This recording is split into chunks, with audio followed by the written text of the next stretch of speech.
Hi, friends. I'm just here to give you a short review for your midterm.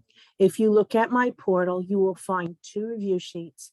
They say review sheet 1 and 2. These sheets hold all the information that you need to know for your midterm exam and to be successful on your midterm exam.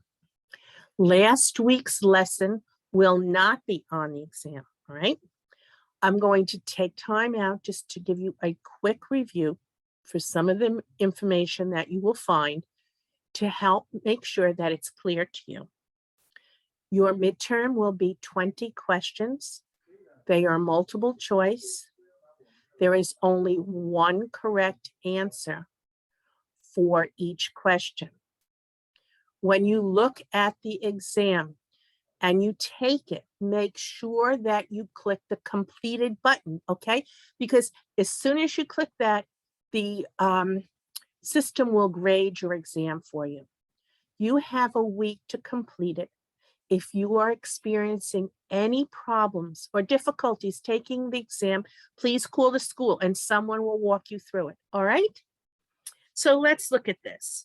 You're going to have information on the Sumers and the Sumerians, and I'm going to ask you about where this area of Sumeria was located. And it was located in the fertile valley between the Tigris and Euphrates rivers, where the rivers would overflow during the rainy season and create fertile land in that area where these people could farm. So because they were able to continue to raise crops and also have animals, they were able to live in cities or at least rural cities. The Sumerians were very, very creative. And one of the things that we have seen in Sumer writing is that they invented wheeled carts, right? So they're credited with maybe creating the first wheel. We also talked about ancient Egypt, and I'm going to jump around on certain things, but this will also help you with your review sheets. And in ancient Egypt, they built pyramids. The pyramids were burial places for their rulers. Their rulers were called pharaohs. And inside the pyramid, the people would put everything that the ruler would need for the afterlife because they believed that the ruler would live in another dimension, in another life. So they would bury some of his slaves alive in there, some of his pets, plenty of food, water, clothing, carts that people would carry him around in, a bed, anything that he might need in the afterlife. They were very advanced. They created a form of writing called hieroglyphics, where we saw in some of the videos. If you need to go back and look at that, they were able to write down a lot of information. And what was different now is that they took papyrus and made papyrus scrolls. And those scrolls were sort of like a paper, and they would record information on it. What was nice about papyrus scrolls is it's a lot easier than carrying the clay tablets that other people did in the past. The Egyptians developed canals and irrigation systems, and these systems helped them to grow crops as well. And as we learned with the Sumers, if you're able to cultivate crops and have animals with you, you are able to set up a society, cities and towns. We also talked about Judaism, and we found out that Judaism took place in an area which was called the Promised Land, which is now Jerusalem. Judaism began the belief of one God. Prior to that, they had the belief in many gods. The term for believing in one God is monotheism. Judaism was the basis that started two other religions, Islam and Christianity. We talked about the Aegean society and how beautiful their artwork was. They were the first to develop ceramics. We find a lot of vases and bowls and all sorts of carrying items during that time. The Aegeans made swords and axes, and they were skilled craftsmen, and they made them out of metal. Okay. We also saw during this time a type of painting on buildings where they painted on wet plaster. This design, this technique is very well known. It was in a lot of churches and on famous buildings. It's called fresco, right? Fresco is the painting on wet plaster. We also talked about Mesoamerica, and in Mesoamerica, we talked about certain people, the Incas, okay, the Mayans, and the Aztecs, and the Olmos, okay? These were four very famous groups of people during that time, okay? Let me give you a little bit more about them in 2 seconds, if you give me a second. I want you to know that the colossal heads that were found in the area of San Lorenzo, where heads measured up to 9 feet tall, and they were carved out of giant stones, represented Olmec rulers. All right, and if you go back to that lecture, you will see the pictures of those.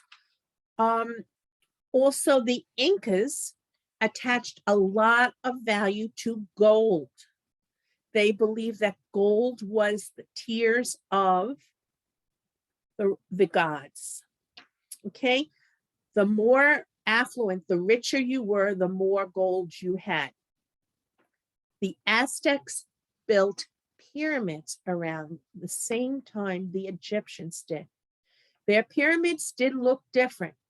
They were called step pyramids, but it was assumed, and it's true, that because they had a developed sense of mathematics, as did the Egyptians, they were able to calculate how to make these pyramids. So at the same period of time, the Aztecs in Mesoamerica and the Egyptians in Egypt had developed pyramids, and for the same purpose, to bury their kings.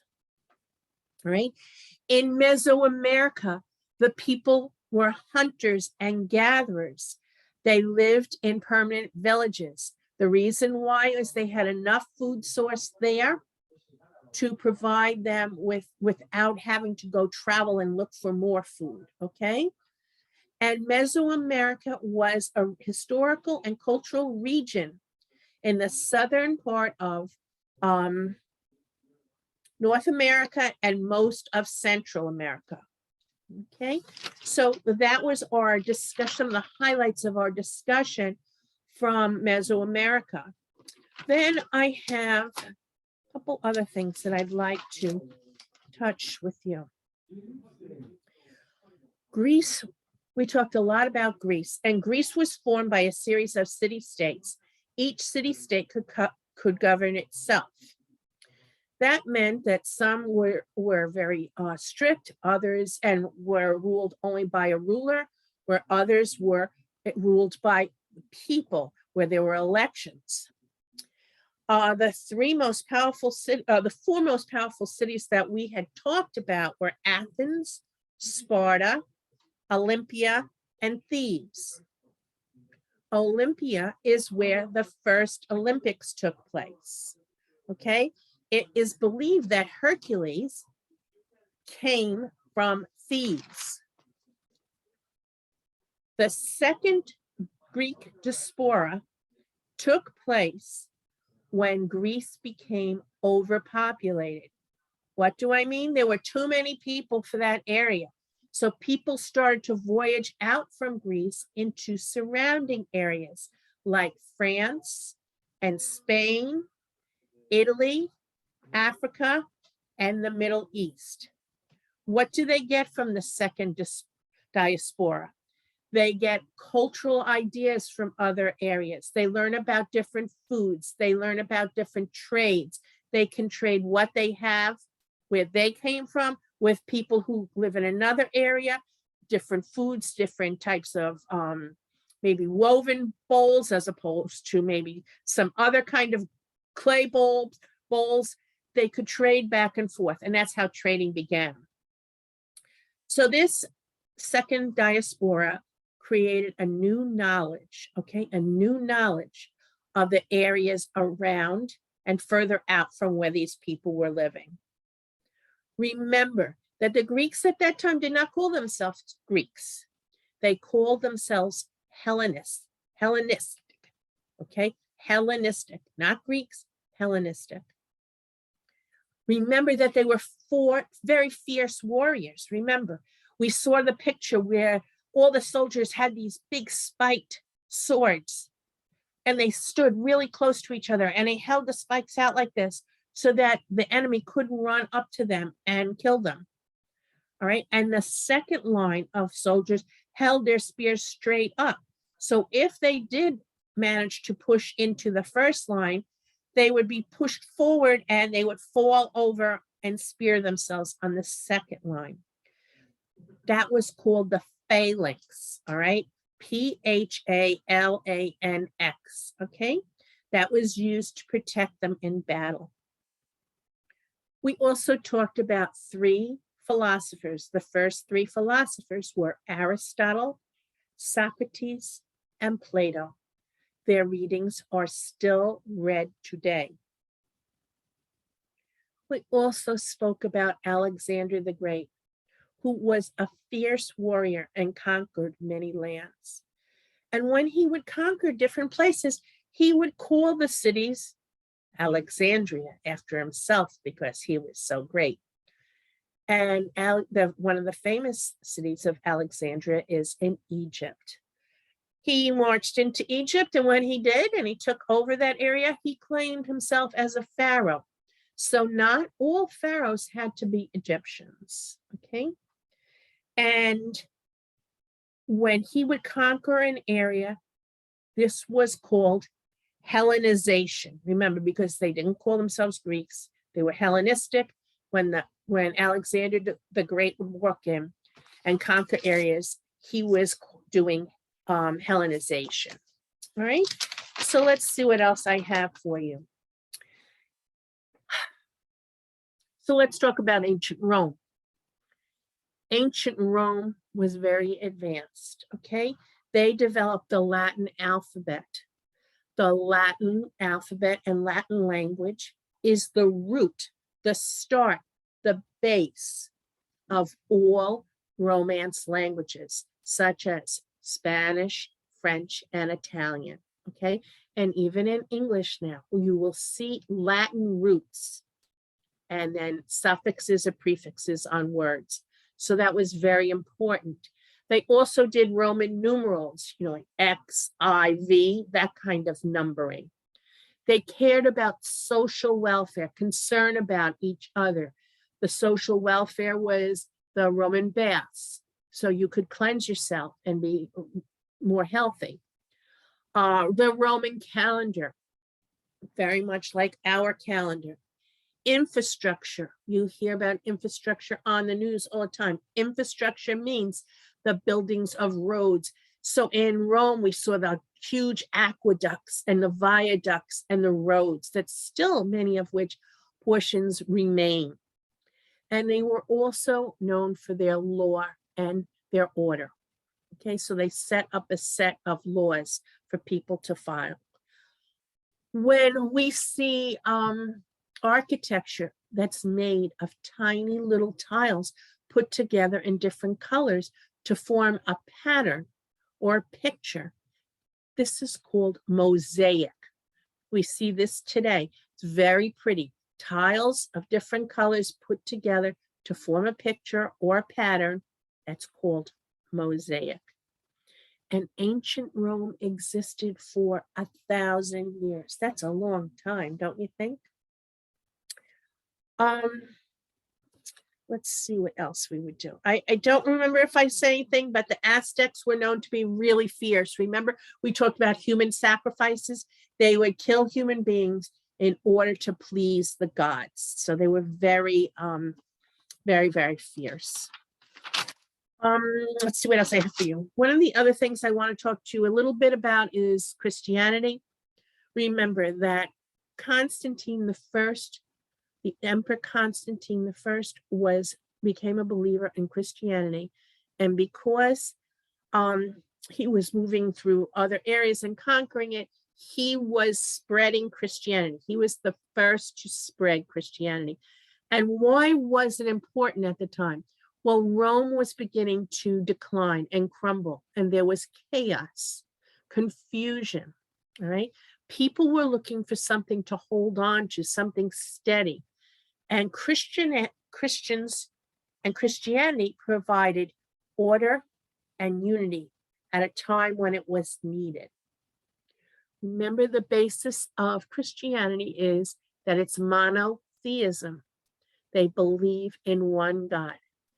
Christians believe that there's one God, but he exists in three parts: the Father, the Son, and the Holy Spirit. That's what their belief is. And when Jesus came and started to spread the word, it was of kindness, of turning the other cheek. And this was a time when people wanted to know about kindness and order. They had enough of battles and conquering and that sort of thing. Let's see if there's anything else I want you to know about. I think that if you listen to this lecture again and you review the review sheets that I've given you, you will be very successful on your midterm. Also remember that Jake is posting your library final today. He waited to post it so that you could take it the same week. You have my review lecture on the library final, and the final is only based on a few topics, and it is very short. Okay, so look at the review sheet, take your library final and your history final from me this week, hit complete when you're done, and then we'll move on to the second part of the semester. Have a really nice weekend. Hopefully we can have some spring weather, but you never know, it's snowing today.